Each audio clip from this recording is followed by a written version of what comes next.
Superfast news, आवाज जनसामान्यांचा।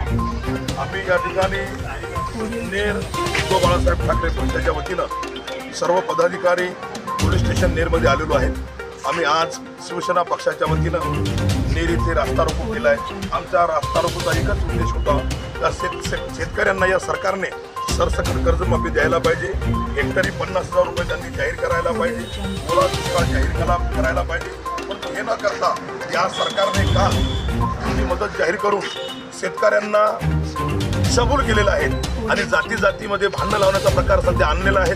त्याच्यामुळे आमची 100% या सरकारला एकच मागणी आहे की तुम्हाला खरोखरच जर शेतकऱ्याची जर जाणीव असेल, शेतकऱ्याबद्दल तुम्हाला जर काही आदर असेल आणि शेतकऱ्याला जर तुम्ही काहीतरी समजत असेल देशाचा पोशिंदा, तर तुम्ही सगळ्यात पहिले एकच करायला पाहिजे का सरसकट कर्जमाफी करायला पाहिजे, ओला दुष्काळ जाहीर करायला पाहिजे आणि शेतकऱ्याच्या सोयाबीन असो, कपासी असो, तूर असो या मालाला आणि शेतकरी मालांना भरघोस असं उत्पादन खर्चावर आधारित दुप्पट भाव द्यायला पाहिजे।